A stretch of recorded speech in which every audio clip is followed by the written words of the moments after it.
Hello, magandang umaga po mga kaagapay. Ayon po sa pagbubulay ng salita ng Diyos, matatagpuan po sa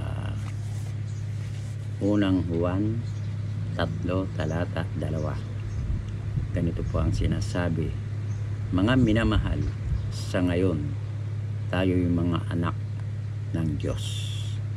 Alam nating sa pagparitong muli ni Kristo tayo yung matutulad sa Kanya. Tayo manalangin namin. Diyos, maraming salamat. Gaban po yung Espiritu, dapat mang pinagkalain, sumbahin at pasalamatan sa pangalan ni Jesus. Amen. May pamagat, kalarawan niya. Tinawag ni Juan ang mga bumasa ng mga minamahal, sapagkat ang mga minamahal ng Ama ay sa Kanya ring minamahal. At dumako siya sa mahalagang dapat malaman, na tayo ay anak ng Diyos. Subalit hindi pa nahahayag. Kaya nga hindi natin alam kung ano ang magiging kalagayan natin. Oo, tayo ay Kanyang mga anak, kasamang tagapagmana. Subalit kung ano ang ating kalagayan, sabi niya, hindi pa nahahayag. Wala pa sa atin ang nakaalam nito, kahit pa nga ang apostol. Tayo na nang nilikha niya ay ayon sa Kanyang larawan, ngunit namantsahan at sinira ng kasalanan. Ngayon, sa ating pagtanggap kay Jesus sa ating buhay tagapagligtas, ay ibinabalik niya sa atin ang Kanyang larawan sa pagbibigay sa atin ng bagong katauhan.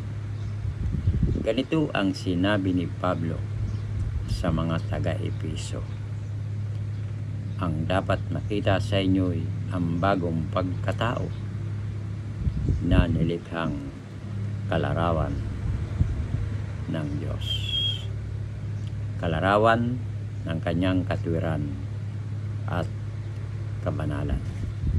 Sabi sa Efeso 4 talata 24, kaya nga simula ng araw na siya'y ating tanggapin sa ikatutupad ng layunin ng Diyos, na tayo ay may balik sa larawan niya at ay nilinis tayo ng dugo ni Jesus. Sabi sa Roma 8 talata 29, at ang mga itinalagan niya noong una pa ay Kanya ring pinawalang sala, at ang Kanyang mga pinawalang sala ay sa Kanya namang binigyan ng karangalan.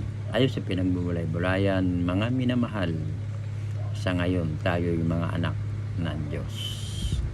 Alam nating sa pagparitong muli ni Kristo tayo'y matutulad sa Kanya. Tayo'y manalangin.